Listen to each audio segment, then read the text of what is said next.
What do you get when you cross David Tennant, Catherine Tate, and Neil Patrick Harris? The answer is The Giggle, the latest episode in Doctor Who's 60th anniversary specials. This episode's certainly set to be a special one as well. It's the end, or is it, for David Tennant's 14th Doctor, but has the moment been prepared for? The world's gone mad thanks to the laugh of a man called Toymaker, and only the Doctor and Donna can stop him. Teaming up again with Unit and friends old and new, can the new Tardis team both get out alive? Find out the answers to all your burning questions from the last few specials in our full review of Doctor Who, The Giggle. Warning, this is a full review of the episode and as such will contain spoilers. If you haven't seen the episodes yet, while you're online, really you should turn away now. There are things that happen in this episode that you absolutely do not want spoiled for yourself, and I recommend watching because you'll get the full experience.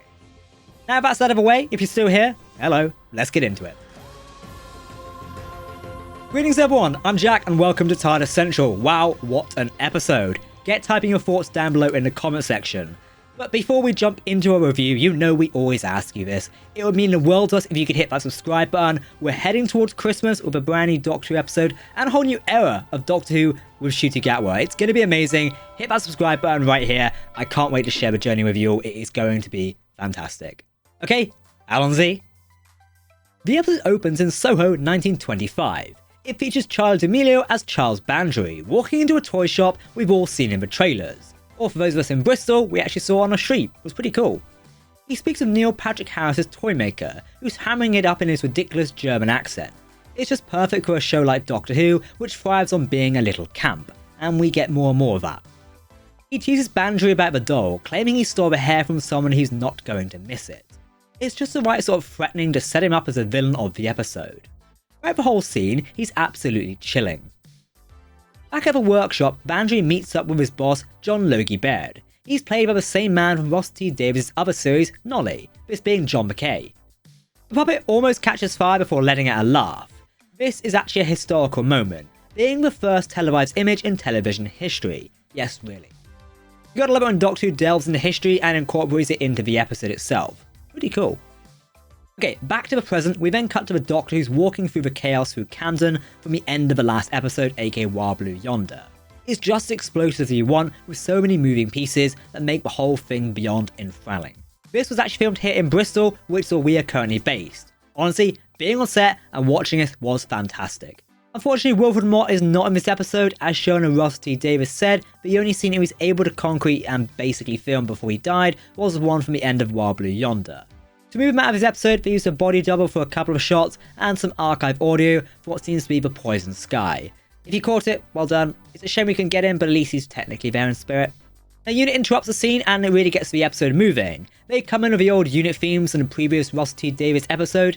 It injects the episode with a sense of real energy, with the Murray Gold score lifting the episode up to a whole other level. We see helicopters, unit trucks, and Colonel Ibrahim, played by Alexander Deviant, who is going to be showing up soon again.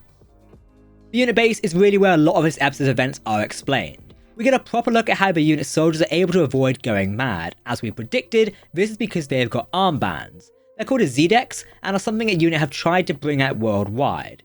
We also meet the Vlinks, a new robot-looking alien assistant for unit voiced by Nicholas Briggs. Hopefully we see them again in the future and they explain who the hell they are. Still kind of pretty cool. However, in true human fashion, conspiracies around the Z-Dex, none other from Trinity Wells, who now has her own talk show, is seen on the screen spreading these conspiracy theories. She's a returning character from the previous Russell T Davies episodes, and it's sort of that brief cameo that just delights us. Perhaps she'll become a figure going forward, standing in those sorts of screaming right-wing conspiracy TV hosts that we're oh so familiar with these days. There's also a frankly heartwarming reunion with Mel, as played by Bonnie Langford. She's reintroduced rather well, with an actual explanation as to how she came back to Earth after the events of Dragonfire, for those of you who remember it. It doesn't seem quite as tragic as it sometimes is in the expanded universe, so pretty cool. The scene where Donna negotiated with her potential unit Sally is also worthy of a shout out. Hilarious. Donna's just that powerful, and I'm gonna be honest, I'd take 60k to work for a unit. I'm gonna be honest, they pay well. The Toymaker's domain is so wonderfully bizarre. From a second the Doctor and the Toymaker were moving side to side in the window, I just knew this would be so much fun. The incorporation of footage from the original serial, The Celestial Toymaker, was great. It was colorized, and all of it was previously seen in a montage of the end of the Daleks in color.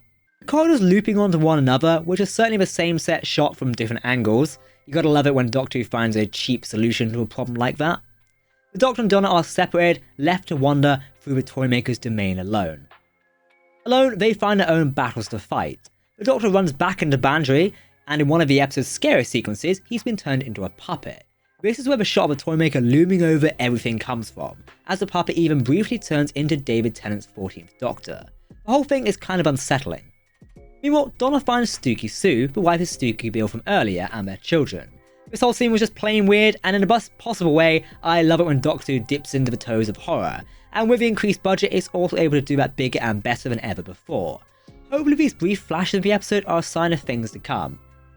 Still, I love Donna's solution to it, just bashing it against the wall. Toymaker's puppet show was just plain cool. In the 60th, it's kind of name dropping and it's kind of acceptable. We didn't get the cameos of those people, but it's still cool to just know where they went. And also we know where those companions went, it also just shows how tragic companion exits in the Stephen Moffat-led episodes were. Not one of them got a happy ending, and it shows. Even if Flux gets another name drop in this episode, clearly some trauma the Doctor's carrying into the new episode, a bit like the Time War before. Chasing the Toymaker into 2023, the Toymaker invades Unit HQ from earlier. Its moments on the same level of campy as the Master dancing around to the Voodoo Child in The Last of the Time Lords, and more recently the Rasputin in Power of the Doctor. This time, the Toymaker prides around with the Spice Girls' Spice Up Your Life. He's dancing, lip-syncing, and terrorizing Unit in the process. Tate and Mel are almost knocked out, and people are killed and turned to bouncy balls. And all the bullets turned into petals. Crazy, insane stuff. I love it. I want more of the scene. Speaking of Unit, while they have a heavy presence in this episode, it also appears this is being set up for future appearances. If you did not know, it's been confirmed that Gemma Redgrave will return as Kate Stewart in series 14 and 15 of Doctor Who. She'll work alongside Ncuti Gatwa's 15th Doctor and the new companion Ruby Sunday, played by Millie Gibson. However, it does also seem that Colonel Ibrahim and Shirley Ann Bingham will also be coming back as well. More on that later in the week, we'll tell you some behind the scenes news. There have also been rumours of a Doctor Who Unit spin-off. Will it happen? We don't know at the moment. Then again, Ross T. Davis did tease this new spin-off series is due to be announced sometime soon. Now, for the moment we've all been waiting for, and some of us dreading. The death of the 14th Doctor. Protecting his friends from a Toymaker who's taking control of Unit's galvanic beam. He takes fire in a surprise twist. The Toymaker decides round 3 of his game with the Doctor needs to be played with a different incarnation of the Doctor.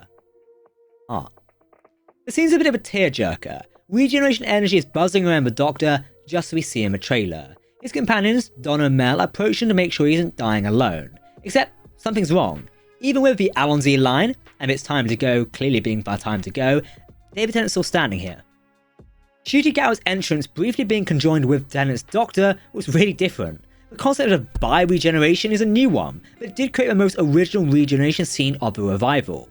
Back in the classic series, each regeneration would look a little bit different, and this is no exception. Except now David Tennant and Ncuti Gatwa are both the Doctor. They challenge the Toymaker to a ball game. Only a show like Doctor Who, in which the fate of the world is at stake, would it all come down to a ball game. This level of ridiculousness is why fans like myself adore Doctor Who. The undying seriousness of which the show takes itself, supported by Murray Gold's intense score, made the ball game a moment in the history books. As you'd probably predict in an episode of Doctor Who, the Toymaker loses. The Doctor also gets his prize, which he chooses to banish the Toymaker from existence. With how amazing Neil Patrick Harris was in this episode, from the campy German accent, the dancing, and being generally menacing, we hope he's not only banished forever, I would love to see him again. However, Toymaker does tease some threats we assume will be picked up in the next series. This picks up after Beat the Meat tease a boss, which the team here at Tardis Central have done a theory video on, check that out. During the first card cutting game, the Toymaker teases the one who waits, someone who he ran from and seems generally scared of. Could this be the same boss? And who's so powerful they send the Toymaker running from the hills? While he's being banished and folded into a tiny square to fit into his box, he cries out that his legions are coming. We can only assume that the Toymaker is going to be avenged. It sure looks like the 15th Doctor sure has quite the powerful rogue gallery being assembled. Add to the mix, someone picks up the Toymaker's golden tooth, which was earlier said to contain the Master. The whole affair very much resembled me at the end of Flash Gordon, and it's supposed to mirror Saxon's ring being picked up. So the Master is coming back again soon, but which one? We can't wait to get a look at this and see how it goes. All in all, a happy ending. The 15th Doctor gets its own TARDIS in a moment that's frankly too cartoonish for words. After the absolute insanity that's preceded everything else though, it's excusable clearly the Toymaker's insanity is still lingering for a couple more minutes. It's much the same TARDIS interior as earlier, although it's now got a jukebox in it. Hopefully the Doctor's got some great taste in music. I can already tell this is going to be good. The 15th Doctor also prefers some warmer lights, which honestly suits the interior better in our mind. 14th Doctor on the other hand now has exactly what Donna teased towards the end of the Star Beast. He now gets to stop, recover and live on Earth, properly for a while. He's still got the TARDIS, which he's clearly still using and taking Rose on a couple of adventures already. Mel's also close with the Nobles now and is coming round for a nice lunch. We know Mel's coming back as a recurring character in the next series, so hopefully some of these other characters, Rose in particular, can appear as well. I'm glad that, unlike a lot of other finals that Doctor Who has done in the past, this one was a happy ending. Nobody dies, loses their memory, or has their consciousness planted into something else. Everyone is able to live happily ever after. Apart from those unit troops. Think about them. This is the sort of positive note that these episodes needed. Ending 3 billion specials on a sad note leading into Christmas would have been a bit of a travesty.